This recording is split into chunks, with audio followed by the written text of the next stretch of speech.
Hace 70 años, aquí, en París, nacía una asombrosa historia.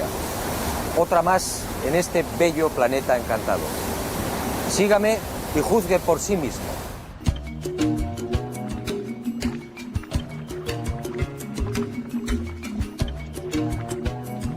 Al principio yo tampoco lo creí. Después, al investigar sobre el terreno, todo cambió. El hallazgo de los antropólogos franceses era cierto. Aquí en el corazón de Mali hace mucho tiempo sucedió algo que no tiene explicación racional. Unos seres desconocidos procedentes al parecer del espacio exterior establecieron contacto con una remota tribu.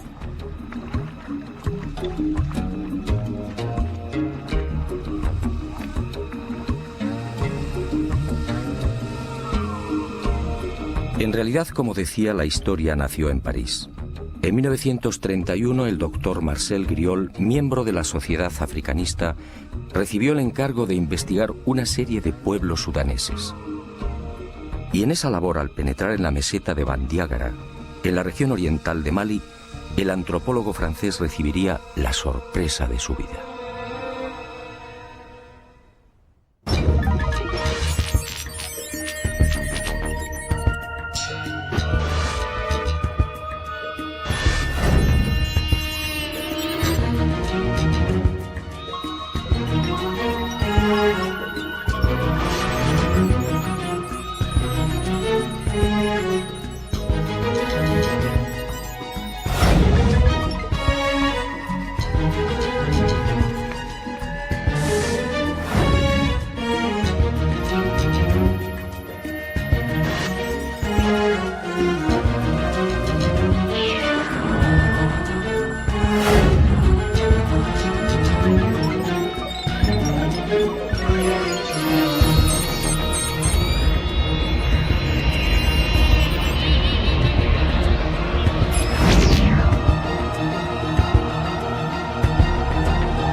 En los montes Ombori y en la gran falla de Bandiagara, tuvo la fortuna de conocer a los Dogon, una de las 3 etnias dominantes de Mali. Allí, Griol fue informado de una historia oficialmente imposible. El pueblo Dogon le hizo partícipe de su mayor y más íntimo secreto. Aquellas primitivas gentes analfabetas y prácticamente aisladas en el África subtropical sabían de la estrella Sirio y sabían desde tiempos remotos de algo mucho más espectacular. Conocían a la compañera de Sirio, lo que hoy llamamos Sirio B, y le proporcionaron detalles sobre órbitas, densidades y características de las mismas. Griol, fascinado, se hizo la gran pregunta: si los Dogon carecían de telescopios e instrumentos ópticos, ¿cómo podían saber de la existencia de Sirio B, una estrella invisible a los ojos humanos?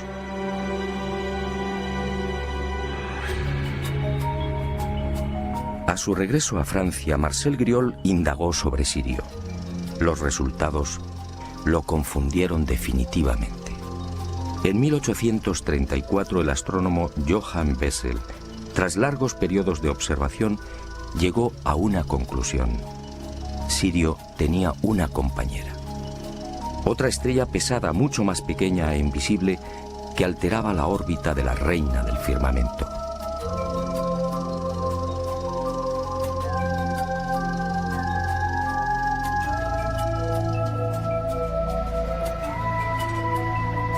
En 1862, el norteamericano Alvan Clark consiguió distinguir un débil punto luminoso allí donde había señalado Bessel y confirmó la existencia de un segundo astro, Sirio B.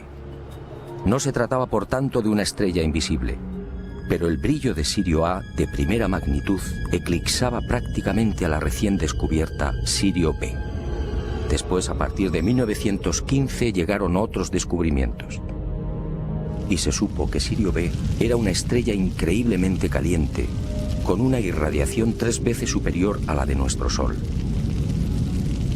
Y se conoció igualmente su diámetro, 42.000 kilómetros, es decir, apenas 3 veces el de la Tierra. Se calculó su órbita, unos 50 años para dar una vuelta completa alrededor de Sirio A. Pero lo más espectacular fue su densidad. Sirio B dispone de tal fuerza de gravedad que 1 metro cúbico de materia pesa 71.000 toneladas. Si un ser humano pudiera vivir en ella, su estatura no alcanzaría 1 centímetro. Todo un hermoso ejemplar de lo que en astronomía se denomina enana blanca.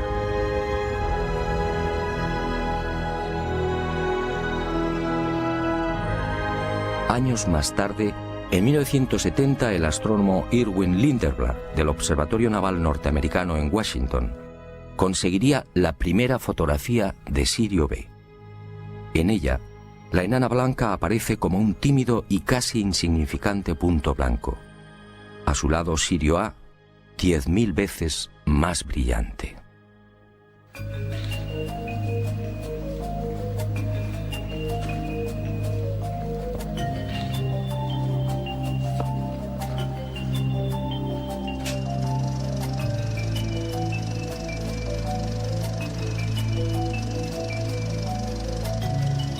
No había duda. En 1931, cuando Griol supo por primera vez de la increíble cosmogonía Dogon, Sirio B ni siquiera había sido fotografiada. Era imposible que aquella etnia africana pudiera estar al corriente de los hallazgos astronómicos de los siglos XIX y XX.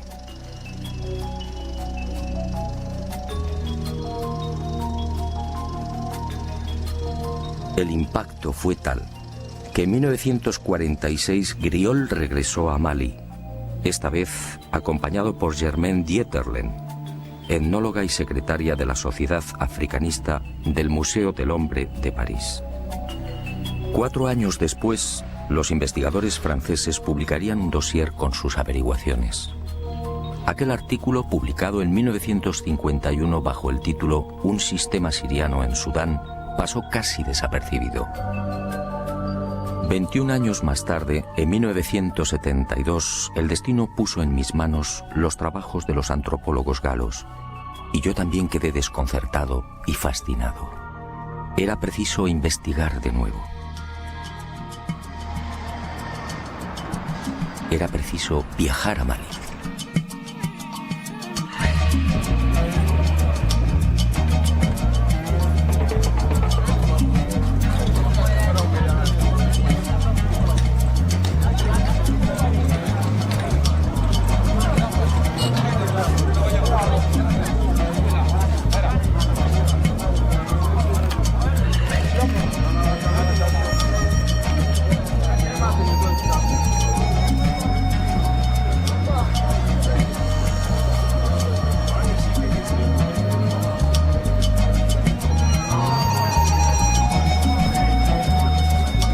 No voy a ocultarlo. En Mali muy pocos conocen el secreto de los Dogon. Al principio, nada más pisar la bulliciosa Bamako e iniciar las pesquisas, me sentí decepcionado. Después comprendí. Este pueblo multirracial, alegre y hospitalario como pocos, tiene una preocupación más urgente: sobrevivir. De sus casi 10 millones de habitantes, 2/3 partes vive en la más extrema pobreza. En las aldeas, el salario medio mensual no llega a $50. En las ciudades, un funcionario puede ganar algo más, alrededor de 80.000 cefas, es decir, unos $80. El índice de analfabetismo roza el 73%. La mortalidad infantil, especialmente en las aldeas, supera el 60%, con una expectativa de vida de 35 a 40 años. La malaria, tuberculosis, meningitis, infecciones intestinales y oculares, entre otras patologías, afectan al 80% de la población. El tracoma, por ejemplo, ha provocado miles de ciegos, algo que podría evitarse con unas simples gotas.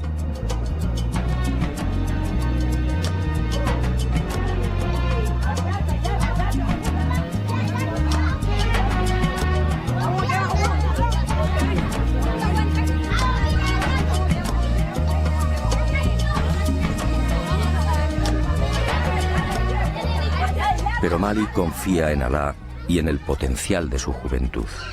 El 60% de la población tiene menos de 20 años.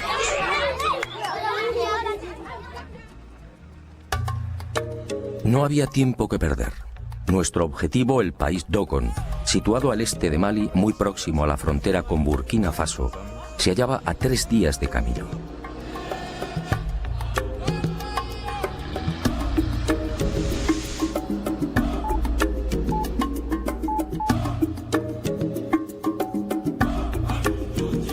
La temporada de lluvias tocaba a su fin, pero no debíamos confiarnos.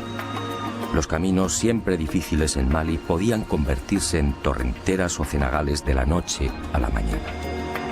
No importaba. Como tampoco importó la dureza de las altas temperaturas, casi 40 grados Celsius al amanecer, o la humedad sofocante y estranguladora, con picos de un 90%. Ardía en deseos de llegar a la gran falla de Bandiagara e interrogar a los Dogon. Algo me decía que la historia narrada por Griol era solo una parte de la verdad. Y el destino, una vez más, fue benevolente con este aventurero. Nuestro singular objetivo exigía también un guía no menos especial y capacitado.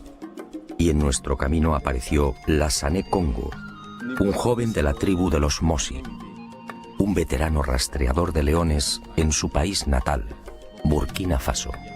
Un descendiente de guerreros que a los 4 años se sometió al Wui, la prueba del dolor, permitiendo que un cuchillo abriera su rostro.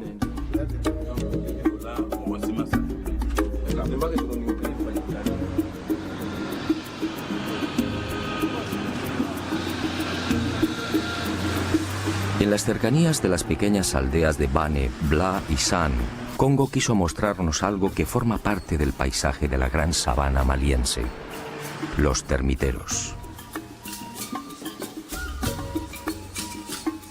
Espectaculares hormigueros de hasta 4 metros de altura y 7 de perímetro, levantados en 1 o 2 años por millones de enormes hormigas de 1 centímetro. Hormigas especialmente feroces, de cabeza roja, que deben ser decapitadas si hacen presa. Termiteros en los que todavía hoy son abandonados los bebés que han tenido la mala fortuna de nacer albinos. Termiteros que las etnias de Mali asocian a la ablación o mutilación del clítoris. Para ellos, desde la más remota antigüedad, la presencia del clítoris solo conduce al nacimiento de niños deformes. Más adelante, al hablar con los Dogon, aclaramos el porqué de esta superstición.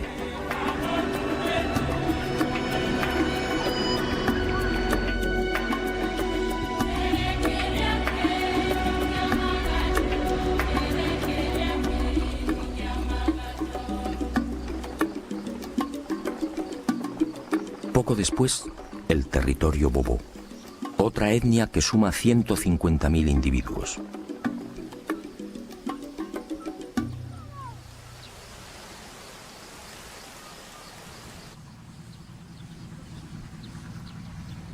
Los grandes especialistas en la cría de perros.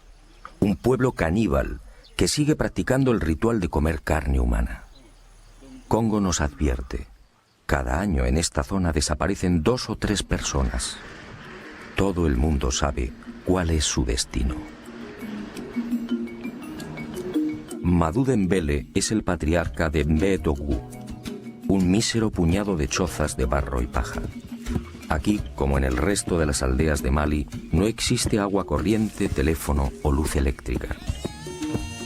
Dembélé tiene 4 mujeres, el máximo permitido por el Corán.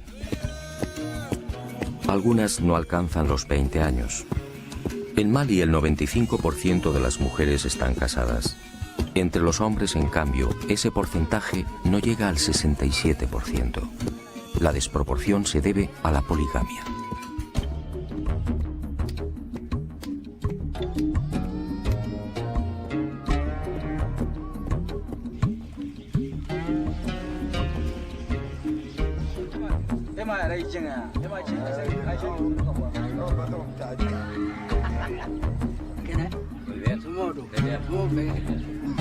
Al principio Madhu desconfía y responde a nuestras preguntas con evasivas.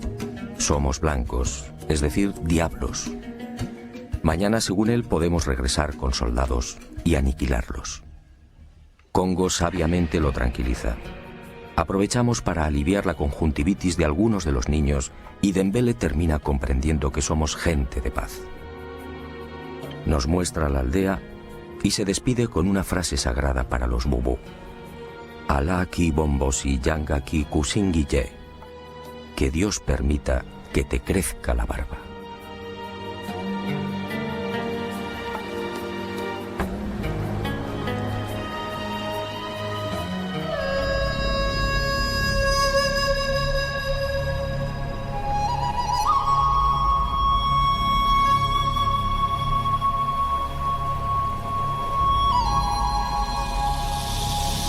Y al fin, al atardecer, Segu, una mediana ciudad asomada al Níger, en la que asistiríamos a un espectáculo inconcebible en el siglo XXI.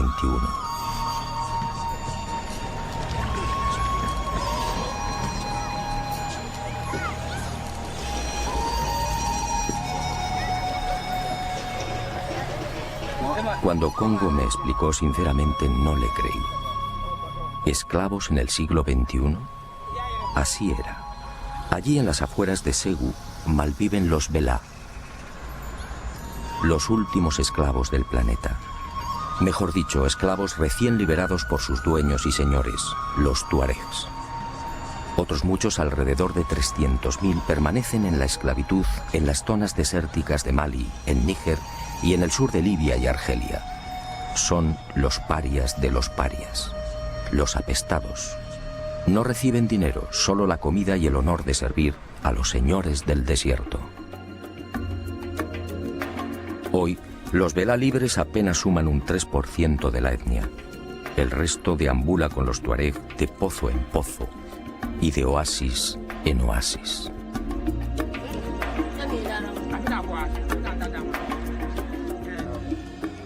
Al dejar atrás Segu, no pude evitar un profundo sentimiento de tristeza. Aquella era la cruda realidad de Mali, una realidad ignorada por el mundo.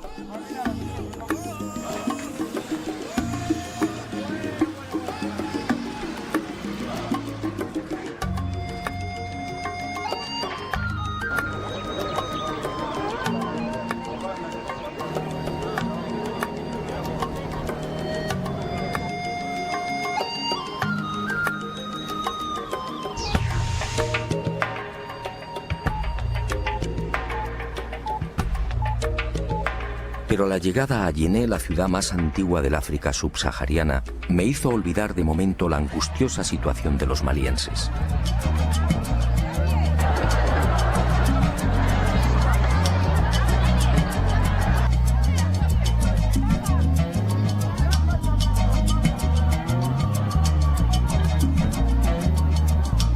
Yené, 2200 años de historia. El punto de reunión por excelencia de la mayor parte de las etnias de Mali. Aquí cada lunes, en el gran mercado se concentran miles de bambara, bobos, boyas, songais, yermas, dogon, peuls, malinquens, mandingas y un interminable etcétera. Aquí comercian y se relacionan, aquí se pactan matrimonios, aquí bajo un viento abrasador se pasean tuaregs con su séquito de esclavos. Aquí los maridos permiten que sus mujeres exhiban el oro que los acredita como hombres ricos.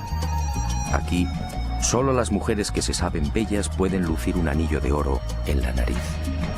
Aquí se hablan 50 dialectos. Aquí, en la ciudad que sirvió de inspiración a Julio Verne para su obra 5 semanas en globo, se alza la más famosa mezquita de la nación. Una construcción levantada en su totalidad con barro de la sabana, enriquecido con estiércol de vaca, paja, espinas de pescado y agua del Bani, afluente del Níger. Un monumento ocre y severo que debe ser remodelado cada año al concluir las lluvias.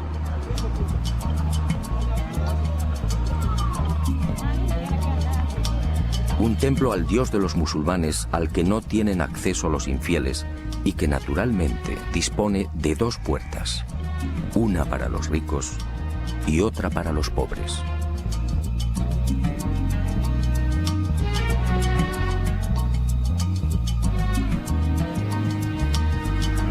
Yené, una ciudad en la que los maestros coránicos enseñan a los niños en plena calle, suras sagradas en la mano derecha y una fusta en la izquierda.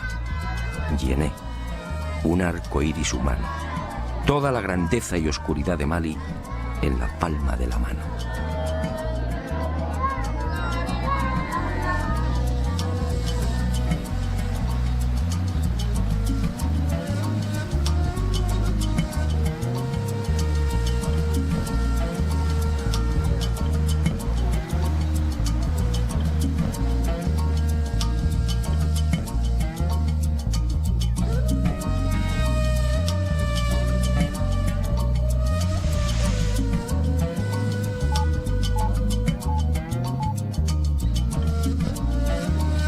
Finalmente nuestro objetivo, el país Dogon, un gigantesco acantilado de 200 kilómetros,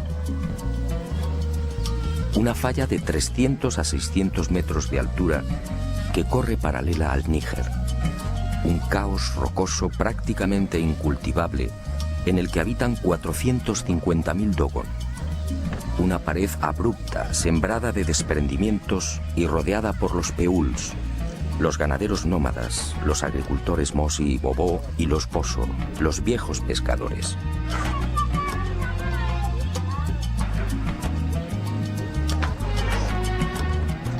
Un país en miniatura que disfruta de un especial microclima. Un país bendecido por las lluvias en el que crecen los majestuosos baobabs, las generosas ceibas y tamarindos, las serenas acacias y los lujuriosos mangos.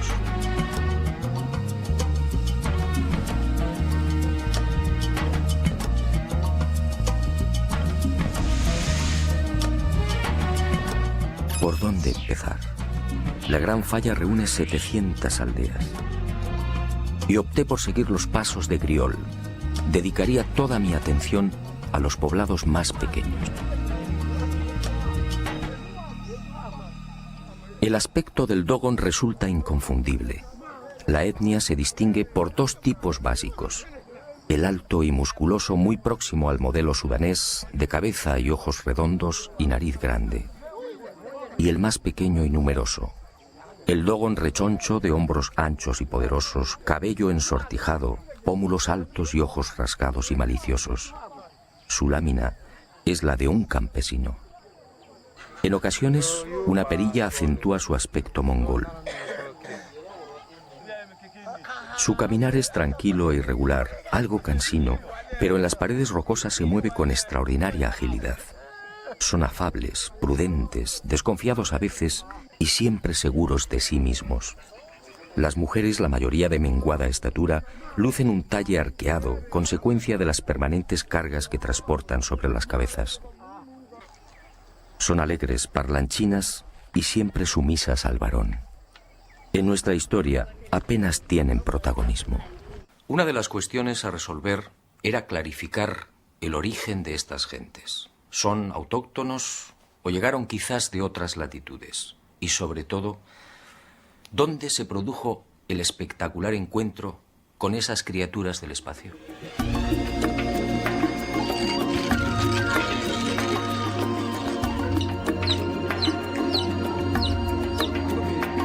Historiadores y antropólogos no terminan de coincidir. Ni siquiera ellos, los Dogon, lo saben con certeza. La hipótesis más factible apunta hacia el antiguo reino de Ghana. Allí, hacia el año 1040, la invasión de los almorávides debió propiciar el éxodo de numerosas etnias animistas que no deseaban convertirse al Islam. Y los Dogon fue uno de los pueblos que terminó huyendo hacia el este. La huida debió registrarse entre los siglos XI y XII. En las antiguas leyendas Dogon se menciona siempre un enemigo a caballo que los expulsó de las tierras occidentales. Esto, en principio, fijaba el lugar y la posible fecha del encuentro con los seres del espacio en territorio de Mali y no más allá de los referidos siglos XI o XII. Lo que sí aparece con nitidez en la tradición Dogon, corroborado por las excavaciones e investigaciones arqueológicas, es que al llegar a la Gran Falla, los fugitivos encontraron el lugar habitado por otro pueblo, los Telen, unos pigmeos que se adornaban con pinturas rojas. Los Telen vivían en unas casas singulares construidas en las cornisas de los acantilados. Para acceder a ellas se servían de cuerdas que colgaban desde lo alto de la falla y que descendían a su vez hasta la sabana. Los Dogon terminaron expulsándolos y utilizaron las casas colgantes como tumbas y graneros.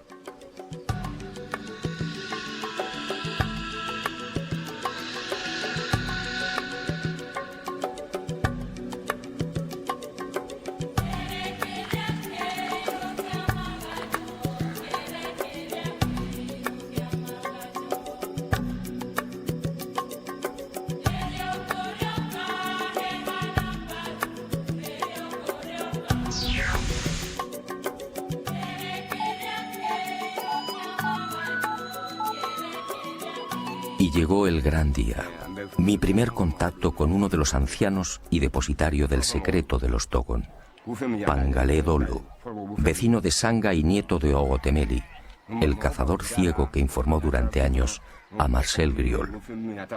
En realidad, mis temores eran infundados. Tanto en los escritos de Griol como en los relatos de otros especialistas, pude observar cómo los antropólogos hacían especial énfasis en las grandes dificultades a la hora de obtener información por parte de los Dogon. Todos hablaban de un cerrado secretismo, un conocimiento iniciático que era transmitido después de una minuciosa selección del aspirante. Para mi sorpresa, como digo, tanto el anciano Pangalé como el resto de los sabios con los que conversé no expresaron contrariedad alguna ante mis deseos de conocer los detalles de aquel misterioso encuentro. Todo lo contrario. Y conforme fui profundizando en la asombrosa historia, aquel viejo presentimiento cobró fuerza. Griol y Dieterlen solo contaron una parte de la verdad.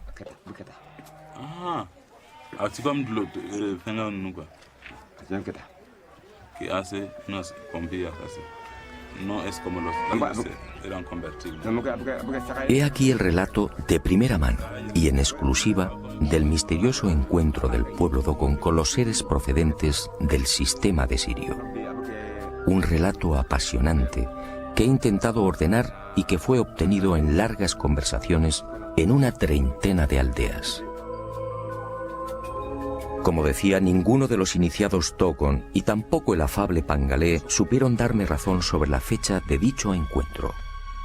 Ocurrió, eso sí, no muy lejos de la falla. La mayoría de mis informadores señaló el lago Debo, al noroeste de Bandiagra, como el lugar más probable.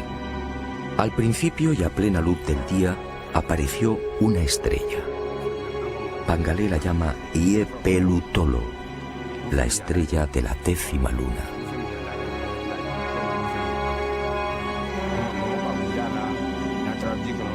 Y añaden que aquella estrella se hallaba rodeada de rayos rojos.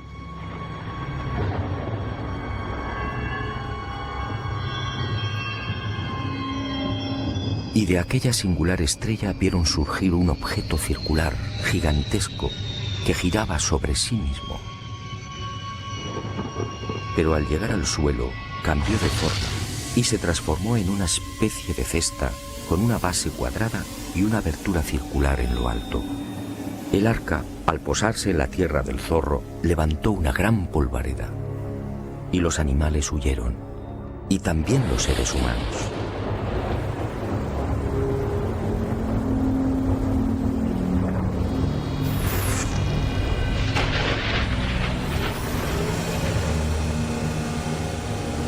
En esos momentos, según mi confidente, ocurrió algo no menos insólito. Junto al arca, nadie sabe cómo, apareció un extraño animal. Sujetó el arca con cuerdas y la fue arrastrando hasta una hondonada. Después, las lluvias llenaron la depresión y el arca flotó como una enorme piragua. Y el caballo de metal desapareció entre las aguas. Después de 30 años en la investigación del fenómeno ovni, El testimonio de Pangalé resulta fácil de interpretar. Aquel pueblo hace 1000 años fue testigo de la aparición a plena luz del día de una nave que permaneció inmóvil sobre el lugar, lo que hoy llamamos nave nodriza o portadora. Así lo contaron y así lo dibujaron. Y de esa estrella de la 10ª luna surgió otro vehículo, algo muy común en los avistamientos ovni. En su primitivo y parco lenguaje, los Dogon identificaron un robot con un cuadrúpedo o caballo de metal. ¿Qué otra cosa podían pensar?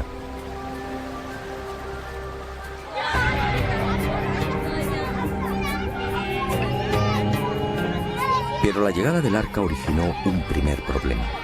Según Pangalé, al descender a tierra, el fuego quemó plantas, animales y hombres. Ese fue el origen de los albinos, la primera voluntad de Dios al visitar la tierra. Por eso los albinos son criaturas especiales, tocadas por la divinidad. Por eso los temen y repudian.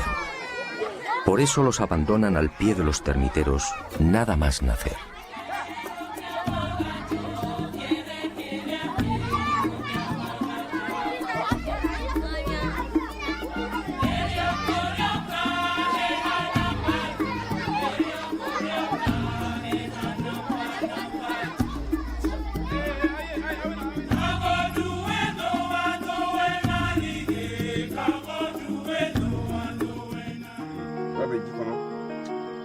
Pero sigamos con el relato, un relato que obviamente se vio limitado por la carencia de palabras y conceptos. Aunque resulte increíble, hoy los Dogon no tienen conciencia de la llamada carrera espacial.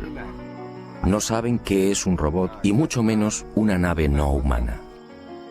Pangalé entonces explicó que según sus antepasados, del arca salieron los dioses.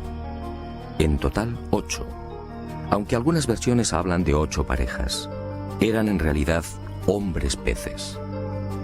La cabeza y el tronco parecidos a los del hombre y el resto de cintura hacia abajo similar a la cola de un gran pez. Tenían 40 dientes, todos puntiagudos. Carecían de orejas y para escuchar colocaban sus manos palmeadas en forma de bocina sobre unos minúsculos orificios laterales. Los ojos eran rojos y en el cuello lucían arrugas similares a un collar. Solo disponían de 3 dedos, y los dioses vivían en el agua. Desde entonces estos seres recibieron el nombre de Onomo, o el gnomo del estanque.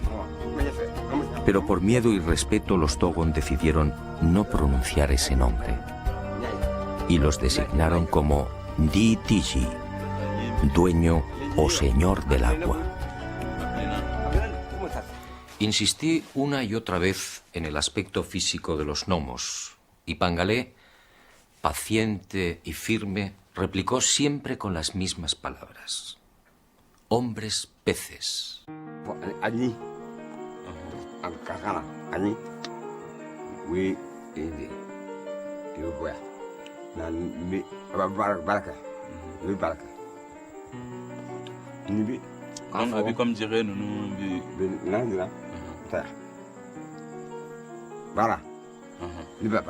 O sea, repite que respira los gnomos. Y señaló sus clavículas, indicando que los dioses justamente respiraban por ese lugar. Las clavículas son. Sí. También. Vi respiración que niña va bien niña niña. Vi sienta niña. Niñando mundi que.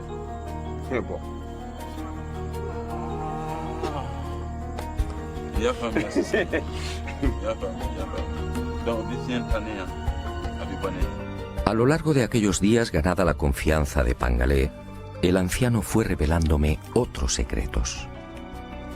Así supe, por ejemplo, que los gnomos bajaron a la tierra para enseñar y de alguna manera evangelizar a los hombres. Convivieron con los Dogon y les mostraron cómo cultivar la sabana, cómo fabricar herramientas y cómo fundir metales.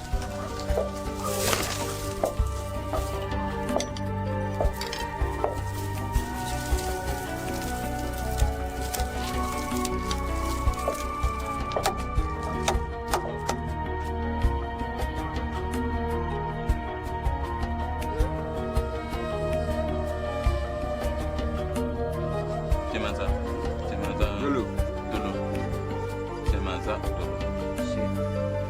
Que el car. Pero no todo fue una bendición. Según Pangalé y el resto de mis informadores, aquellos seres capturaban a los humanos y los mataban. Y lo hacían de una forma muy peculiar. Introducían una lengua bífida por la nariz de la víctima, extrayéndole la sangre. El pánico de los Dogon llegó a tal punto que al ver descender las arcas se escondían en bosques y aldeas, no acercándose jamás a ríos o lagos. Extracción de sangre. Aquello me recordó otros sucesos similares acaecidos en nuestros días, pero con animales. Griol, en efecto, no había contado toda la verdad. Y Pangalé reveló algo que me dejó perplejo. Los gnomos continuaban bajando a la tierra. Los había visto hacía 3 lluvias. Tenían un cabello largo hasta la cintura y la mitad inferior como la cola de un pez. Se movían sin dificultad, sin tocar el suelo. Otros Dogon en otras aldeas me facilitaron idénticos testimonios.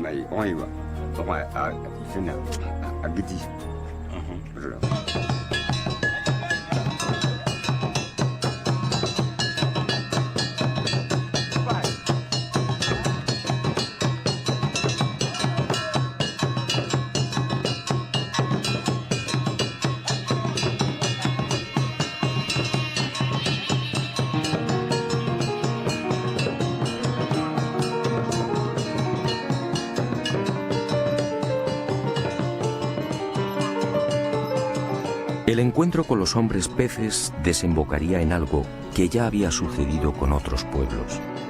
De aquel contacto nacería toda una liturgia y una nueva concepción de la vida. Y para celebrar la llegada de los gnomos, los Dogon establecieron una fiesta, el Sigi.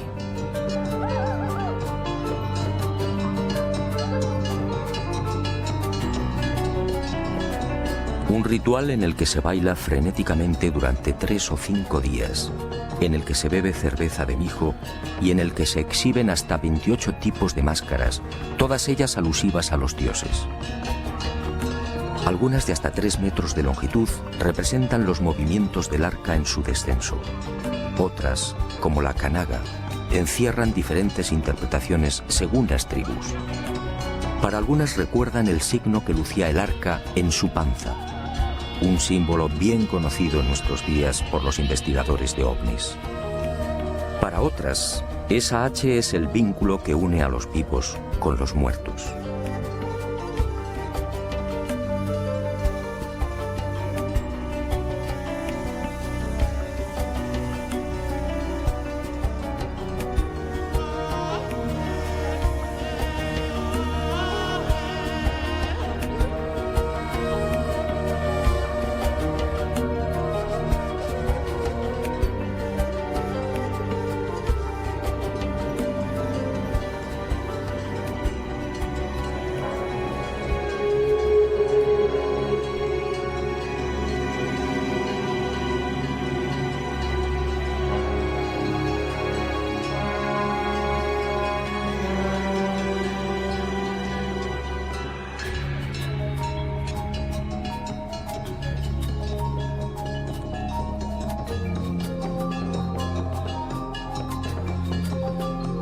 El Sigi se celebra cada 60 años y según Pangalé y otros sabios Dogon, viene a recordar también el tiempo que precisa Sirio B para trazar una órbita en torno a Sirio A.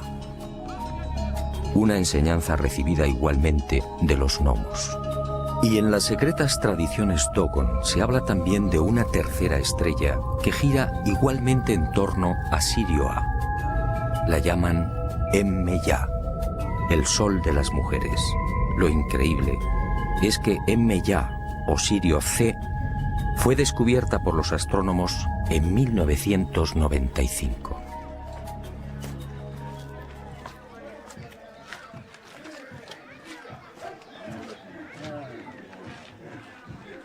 Hablar de los gnomos es siempre una cuestión solemne para aquellos que guardan la información.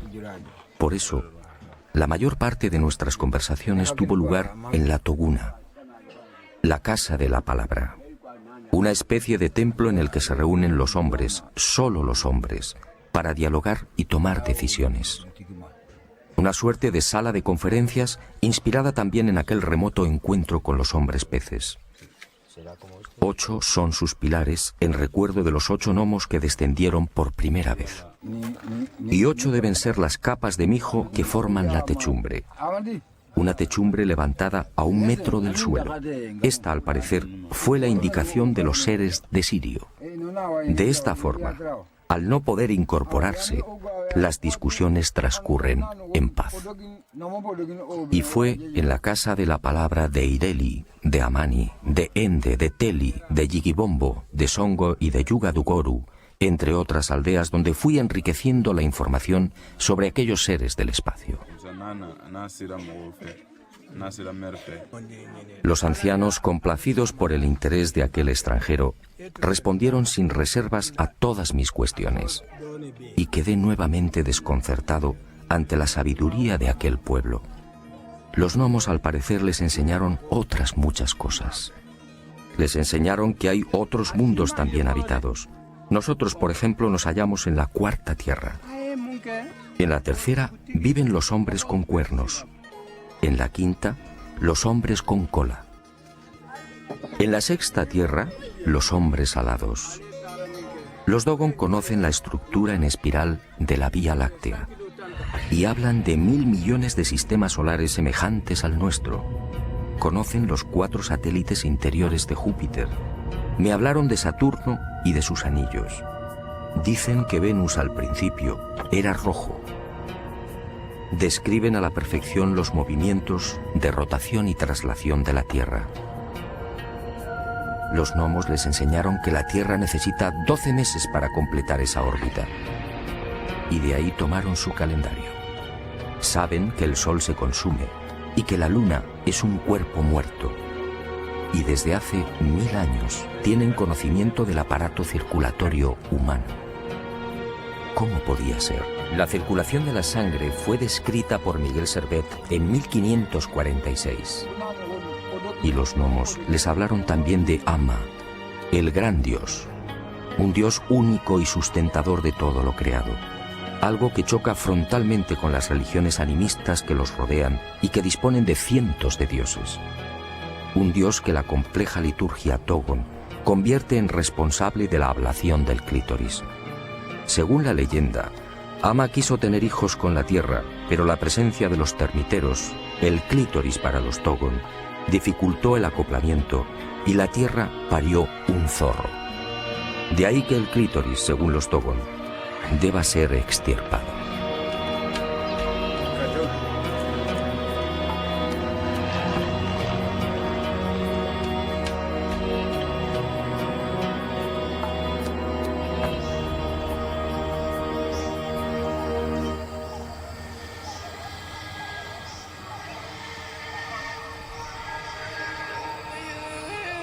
Tras 2 horas de dura ascensión alcanzamos la cumbre del Sinaí Dogon. Aquí, según la leyenda, tuvieron lugar los signos que anunciaban la llegada de los dioses de Sirio. La montaña de pronto se teñía de rojo. Era el primer anuncio. Los gnomos y sus arcas estaban al llegar. Y en la aldea crecían calabazas gigantes que nadie había sembrado. Y aquí, según la tradición, se registró la primera muerte de un gnomo. No se sabe con certeza cómo ocurrió, aunque los Dogon aseguran que aquel gnomo fue crucificado y al poco resucitó. Y regresará, dicen, para salvar al mundo. Tal y como sucediera en el resto de las aldeas, los Dogon no terminaban de comprender cómo aquel extranjero había logrado estos dibujos del arca y de los dioses. Discutieron entre ellos. Me observaron con curiosidad y también con cierto temor. Finalmente, tras reconocer que en efecto se trataba de los gnomos, sentenciaron: Tú solo puedes ser un misionero de los dioses. Solo ellos pueden haberte dado sus retratos. Esta ingenua creencia, no lo niego, me benefició. y sus corazones se abrieron un poco más. Y supe que los gnomos al salir del agua tenían el poder de transformarse. Dejaban de ser hombres peces y aparecían como humanos, pero muy hermosos. Fue así como lograron mezclarse con los Dogon. Fue así como los adoctrinaron y fue así como bebieron la sangre de las víctimas. Según estos ancianos, el número de asesinatos se contó por cientos. Siempre bajaban con las lluvias. Siempre por el arco iris.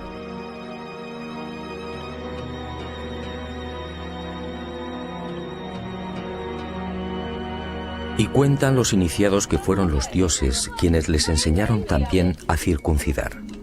Y el pueblo Dogon escogió la aldea de Songo para este ceremonial sagrado.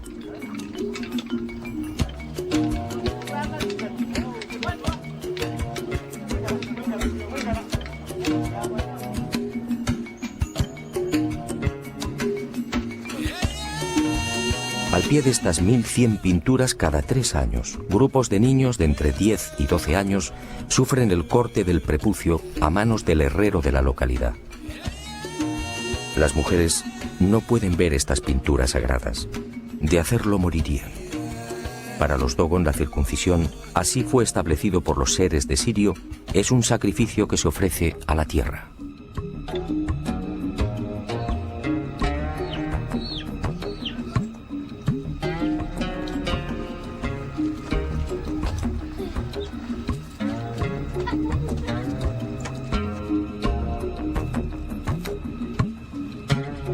Nuestra visita al país Dogon no podía concluir sin una conversación con el hombre santo por excelencia, el Ogón, una mezcla de hechicero, médico y guía espiritual.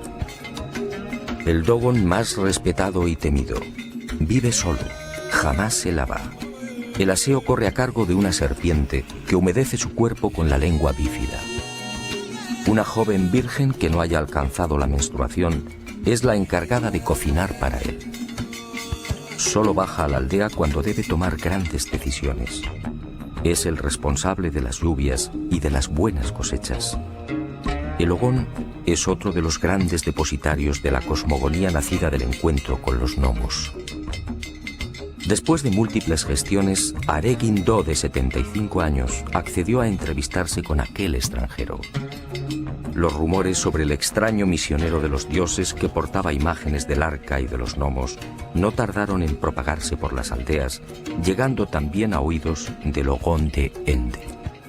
Y una tras otra fue confirmando las noticias proporcionadas por el resto de los sabios y ancianos. Y añadió algo más. Él, como Pangale Tolo, también había visto a los dioses. Fue antes de las últimas lluvias y en un lago próximo a la aldea de Soningue. Al preguntar por el origen de aquel título, el de Ogón, Are me suministró otra información que tampoco fue reseñada por Griol. Según él, al descender a la tierra, los gnomos seleccionaron a los hombres más sabios y prudentes. Y los llevaron al arca. Allí permanecieron 3 meses. Y al regresar a las aldeas, lo hicieron como superhombres. Desde entonces, solo el que ha visto a un gnomo puede ser Ogón. No pude evitarlo. Eché mano de las fotografías de ovnis que había llevado a Mali y se las mostré. El Ogón las observó perplejo. Sus palabras fueron rotundas. Estas son las arcas de los dioses. Si tú las tienes, es porque tú eres un Ogón.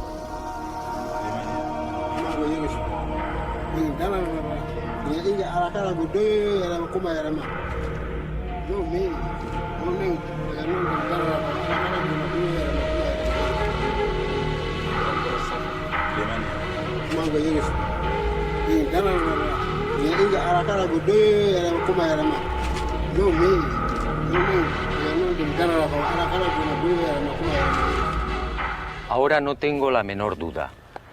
Hace aproximadamente 1000 años, aquí, en el corazón del país Dogon, unos seres anfibios que dijeron proceder del sistema de Sirio, descendieron y revelaron a los hombres una información imposible para su tiempo.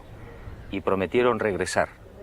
Eso, según los Dogon, ocurrirá cuando aparezca de nuevo la estrella de la 10ª luna.